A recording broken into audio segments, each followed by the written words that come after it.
여러분 안녕하십니까? 참 좋은 아침입니다. 우리 2013년 9월 9일 월요일 말씀으로 드리는 오늘의 번제 함께 합니다. 로마서 13장 8절부터 10절까지 말씀을 보겠습니다. 로마서 13장 8절부터 10절 같이 읽어봅니다. 시작.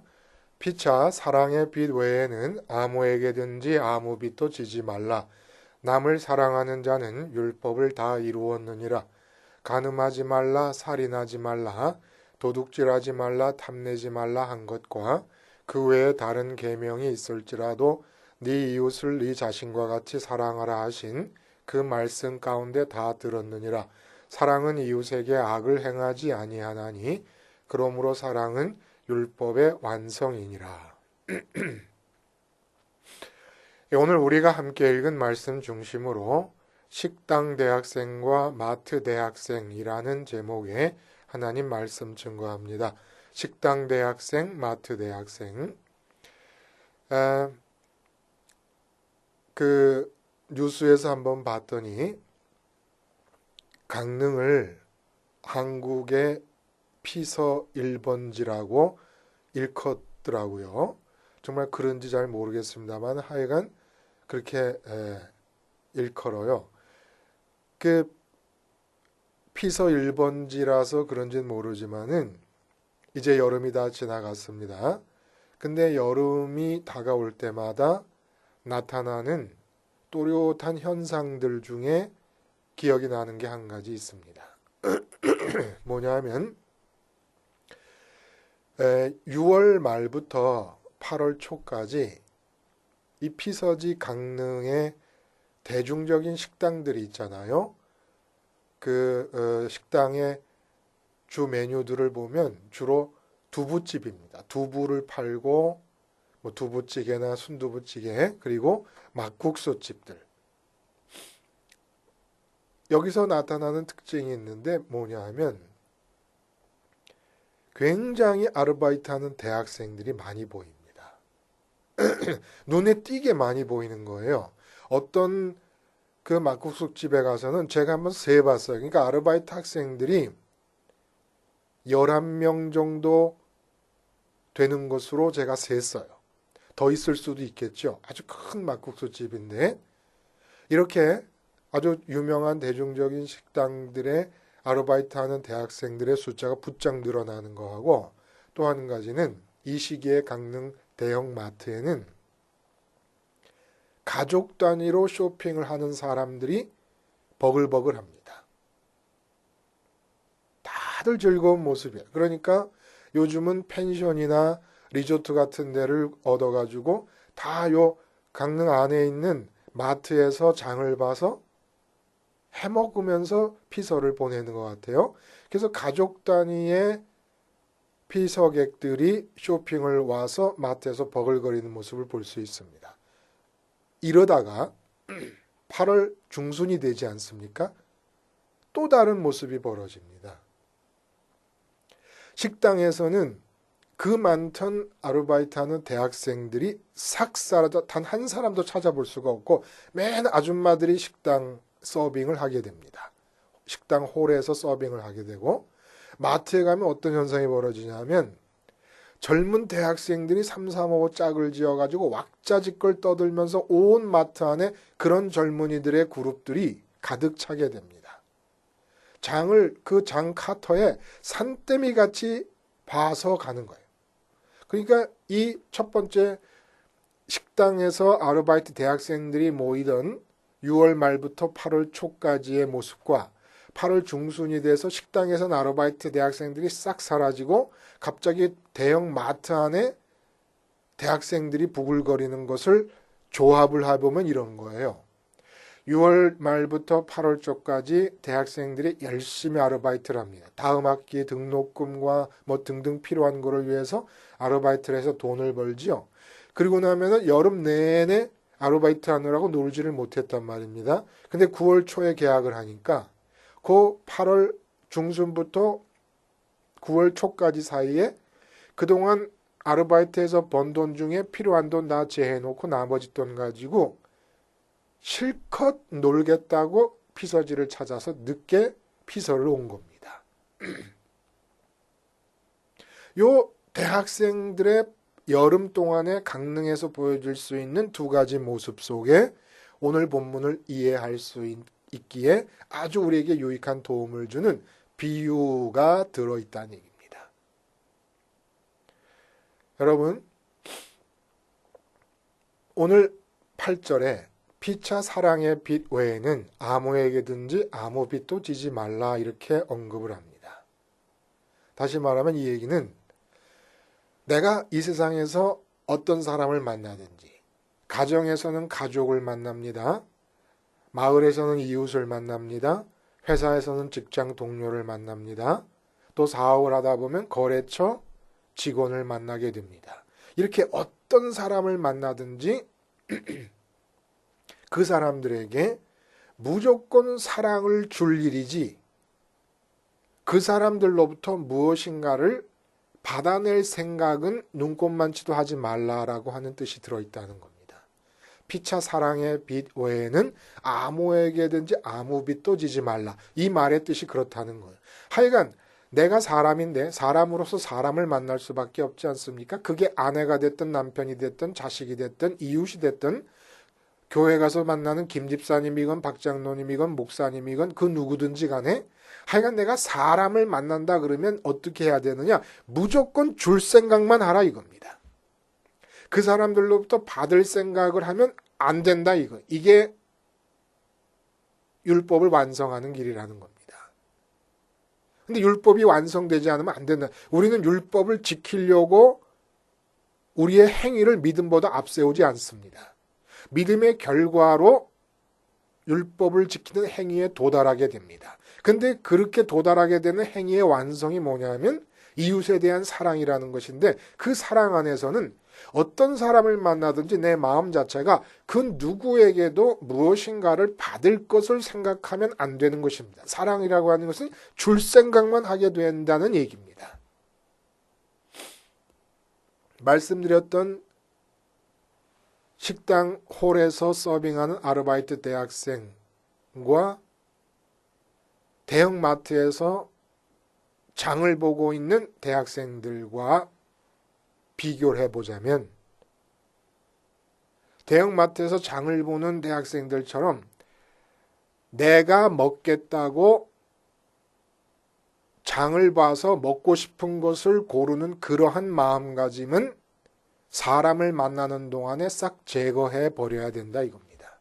오직 식당 홀에서 서빙하는 아르바이트를 할 때의 대학생의 모습처럼 관심은 어떻게 하면 이 손님이 먹을 것을 편안한 기분으로 기쁘게 먹게 할 것인가만 신경을 쓰라는 얘기입니다.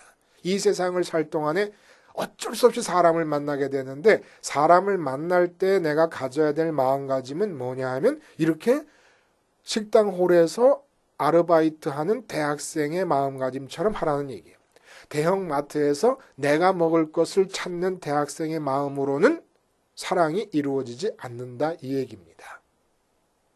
그러니까 우리는 일단 예수님을 믿게 되면 운명적으로 어떤 삶을 살아야 되냐면 웨이터처럼 살아야 되고 웨이트리스처럼 살아야 된다 이겁니다.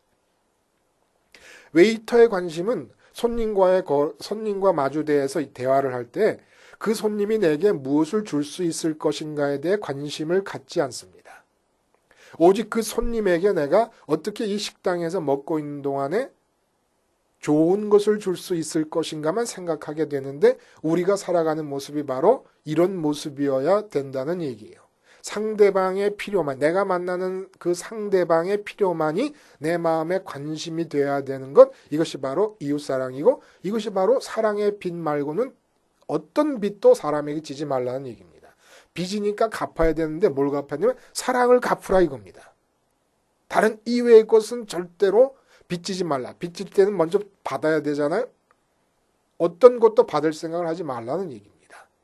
자, 어떻게 하면 도대체 이렇게 나 자신의 필요는 완전히 관심 밖으로 밀려나고 오직 내 이웃만이 관심의 대상이 되는 사랑의 마음 상태가 될 수 있을까요? 마음 상태가 그렇게 돼야지 사랑할 수 있는 거 아닙니까? 마음 상태는 어떻게 하면 이 사람으로부터 내가 뭘 좀 얻을 수 있을 것인가를 생각하면서 사랑한다고 할 때 이게 외식이 돼버리고 가증스러운 가짜의 사랑이 되고, 그리고 이 사랑은 사랑이 아니라 투자가 됩니다. 내가 지금 주니까 네가 언젠가 나한테 돌려줄 것이다라는 걸 예상하고 하는 투자가 되는 것이지 이 사랑이 아니지요. 어떻게 식당 홀에서 아르바이트하는 대학생의 모습으로 살 수 있을까요? 어떻게 또 나는 나 자신이 먹어야만 한다는 이 필연적인 일 앞에서 사람들을 만날 때 이 필연적인 필요를 나 자신을 위해 채워야 된다고 하는 대형마트에서 장을 보고 있는 대학생의 모습을 피할 수 있을까요? 자, 본문에서 말하는 사람 사랑은 분명합니다. 우리가 아르바이트 하는 대학생의 모습, 웨이터, 웨이트리스의 모습으로 살아야 된다는 거예요. 그럼 우리는 어디서 우리 배를 채울 수 있습니까? 우리도 채워야 되는 거예요. 우리 마음의 빈 공간을 채워야만 되는 겁니다. 이거는 뭐 운명적인 것이고 죄악도 아니에요. 내 배를 채운다는 것은. 근데 사람을 만날 때는 그렇게 하지 말라는 얘기예요. 왜? 애인을 만날 때 어떻게 내가 안 채워줄 수 있습니까? 애인으로 채워지는 것이고, 아내와 남편이 서로 배우자로 살아갈 때 서로가 서로를 채워지는 것이고, 내가 또 아내를 통해 채워짐이 마땅하지 않습니까? 근데 그러지 말라는 거예요.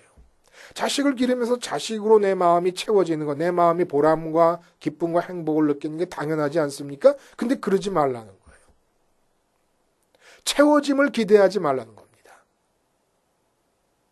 좀 빠르게 결론을 내리면 채워짐을 기대하면서 자식을 키우잖아요.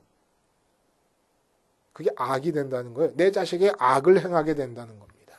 마지막으로 10절에서 읽은 것처럼. 자, 그러면 문제는 어떻게 아르바이트 대학생처럼 만나는 모든 사람에게 사랑만 주기만 하면서 살 수 있을 것인가의 문제는, 어떻게 대형마트에서 내가 먹을 것을 장 보는 대학생처럼 그런 모습이 충족되어질 수 있을까와 유기적으로 관계가 되어 있다는 겁니다. 내 마음이 채워지지 않고서는, 내 마음이 비어있는 상태로서 사람을 만나면 아무리 그 사람의 관심만을 위해서 사랑을 주려고 해도 결국은 결과적으로 보면 내 빈 마음을 채우기 위한 말과 행동으로 바뀌어버리게 됩니다. 그건 누구나 어쩔 수 없는 거예요. 베드로도 마찬가지고 요한도 마찬가지고 야고보도 사도 바울도 마찬가지입니다. 내 마음이 채워지지 않고 사람을 대하면 절대 그 사람에게 필요한 것만을 줄 수 있는 마음 상태가 되지 않아요. 내 배가 부르고 나야, 내 마음의 배가 부르고 나야 다른 사람에게 줄 수 있게 되는데, 어떻게 내 배가 부르냐 이겁니다. 오직 십자가 예수님에 대한 믿음으로부터만 우리는 우리 마음의 빈 공간을 채울 수 있을 뿐입니다. 이 말은 우리의 믿음이 지금 활성화되고 있는 동안에만 우리는 이웃을 사랑할 수가 있다는 얘기입니다. 그러므로 오늘의 사랑에 관한 주제의 본문도 궁극적으로는 믿음에 관한 이야기를 연장하고 있는 겁니다. 믿음의 주제가 이 속에 깔려 있는 겁니다.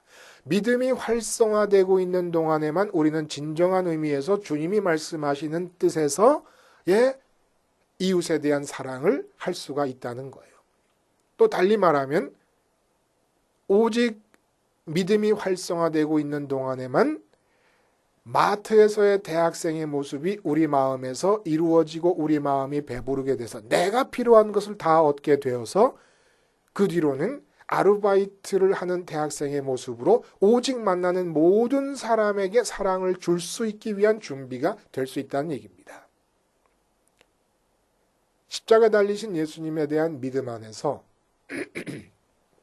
열 손가락에 가락지를 낀 논개가 외장을 끼어안듯이 우리는 십자가의 주님을 끼어안습니다. 이럴 때 우리가 만나게 되는 모든 사람에 대해 미리 죽는 겁니다. 뭐가 죽는 거예요? 우리가 만나게 되는 사람에 대한 판단이 죽습니다.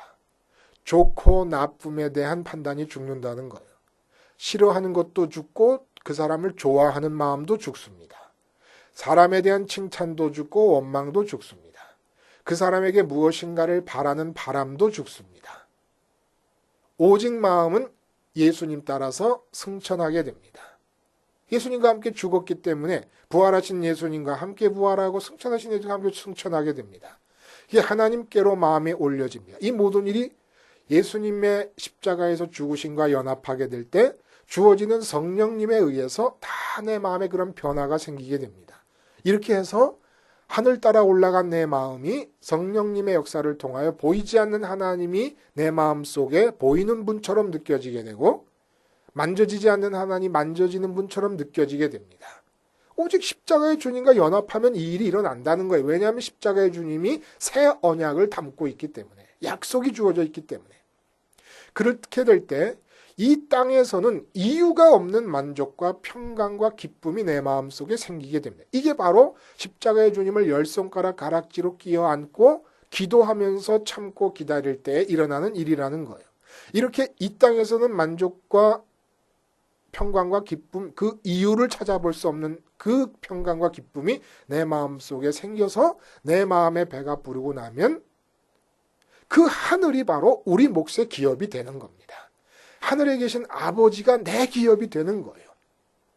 마트에서 카터에 산더미처럼 먹을 것을 싸는 아르바이트가 끝난 대학생들처럼 우리 배는 우리의 만족과 기쁨은 오직 그 대학생들이 마트에서 자기 먹을 것을 사듯이 우리는 오직 하늘에서 사야 되는 거예요.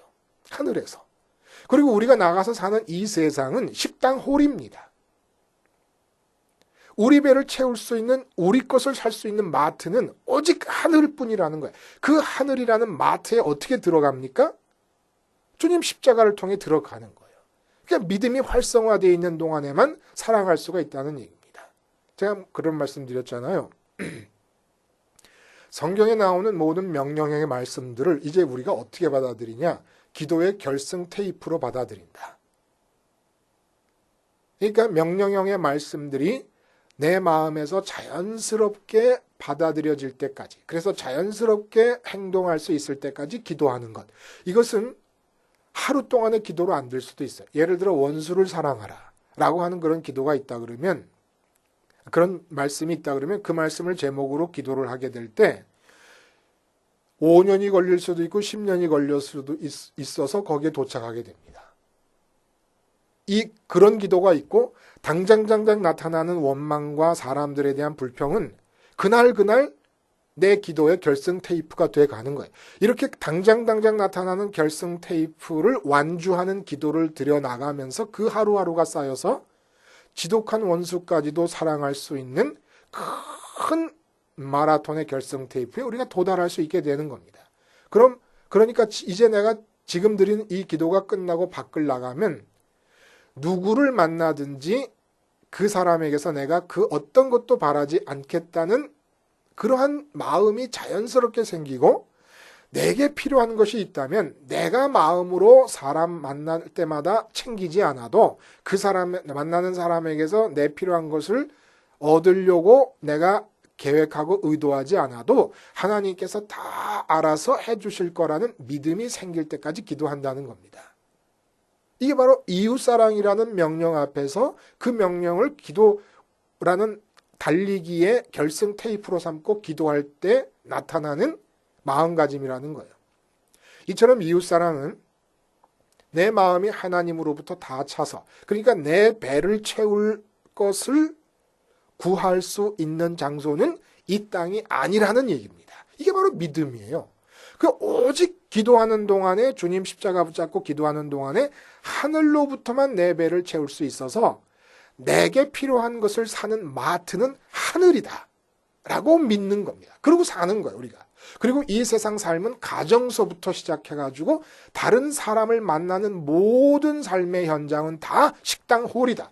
식당 홀에서 나는 아르바이트하는 대학생이고 웨이터고 웨이트리스다. 이것이 바로 믿음을 갖고 십자가 예수님을 믿고 사는 사람들이 갖게 되는 자아의식이라는 얘기입니다. 그 식당, 이 세상이라고 내 삶의 현장을 이루고 있는 이 세상이라고 하는 그 식당의 주인이 누구냐면 하나님이세요. 그래서 그 하나님이, 식당 주인이 손님들에게 내가 어떻게 행해야 될 것을 교육을 합니다. 여기에서 우리가 만나는 이웃에 대한 사랑의 내용이 결정된다는 거예요. 아르바이트 대학생들을 모아놓고 식당 주인이 얘기합니다. 손님이 오면 먼저 어서 오세요 인사해라. 그리고 물을 갖다 드리고 혹시 컵을 갖고 갈 때 그 컵에 고춧가루라든지 무슨 설거지가 제대로 안 돼서 다른 이물질이 묻어있지 않는가를 확인해라.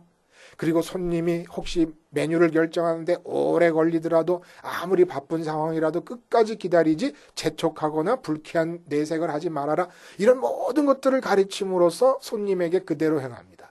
그리고 손님이 자기에게 어떻게 할 것에 대해서는 아무것도 바라지 않습니다. 기가 막힌 거예요. 뭐가 기가 막히냐? 마트에서 카터에 한 4-5명씩 몰려다니면서 여자애들이고 남자애들이고 거기에 담는 물건을 보면 기가 막혀. 도대체 며칠 동안 머무는데 저 많은 걸 다 먹겠다고 저렇게 많이 사는가 하는 생각이 듭니다. 돼지고기 삼겹살이 2,700원, 3,000원 할 때가 있었어요. 여름 동안에. 그래도 사요.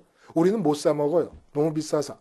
그런데 그 돼지고기 삼겹살도 돼지처럼 많이 사고 라면이다, 맥주다, 뭐 사이다다, 수박이다. 하여간 마트 안을 다 휩쓸어 버립니다. 언제 다 먹으려고. 그러던 아이들이 그런 아이들이 아르바이트 하면서 식당으로서 일할 때 보면 어떻게 그렇게 예의 바르고 점잖고 자기를 잊어버리고 오직 손님만을 생각할 수 있는지 대견스럽게 짝이 없습니다. 이게 같은 사람일 수가 없는 거예요. 그렇게 까불고 떠들고 좋아라 하고 자기 먹겠다고 다 담고 있는 이 모습과 아르바이트 하면서 홀에서 일하는 모습은 딴 사람입니다. 우리도 그런 거예요. 하나님 앞에서 마트에서 시장 보는 대학생들처럼 있는 대로 배가 불러야 됩니다. 하나님을 정말 미친 듯이 많이 먹는 거예요. 성령님을 미친 듯이 많이 먹는 거예요. 이 모든 먹을 수 있는 약속, 우리가 이것을 살 수 있는 쿠폰이 뭐냐면 주님의 십자가에서 매달려 있기만 하면 돼요. 세상에 대해서 죽고 하늘을 향해서 기다리고 있으면 되는 거예요.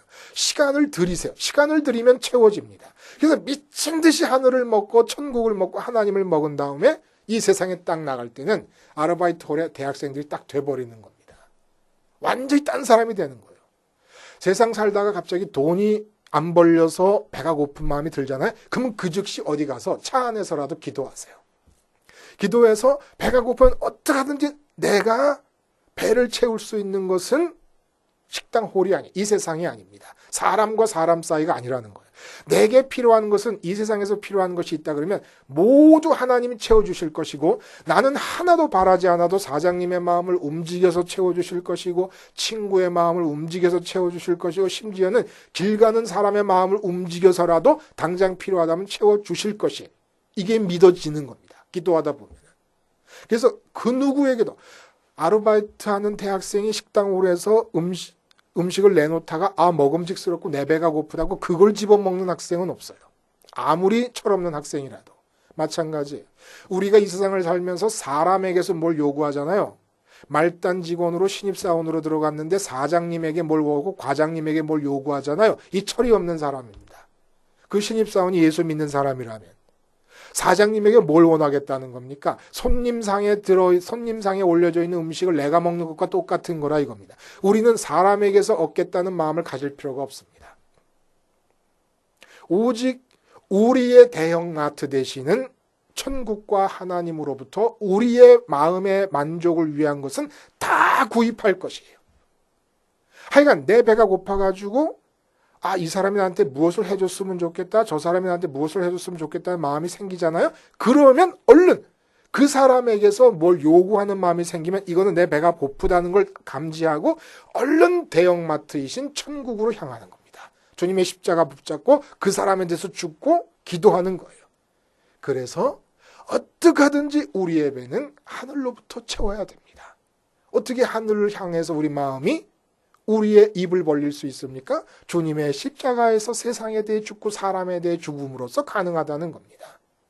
이렇게 해서 하늘로 배부르는 시간을 갖고 더 이상 이 세상에서 필요한 것이 없다는 그런 마음이 생길 때 누구에게도 요구하지 않겠다는 마음으로 세상을 나가 살 때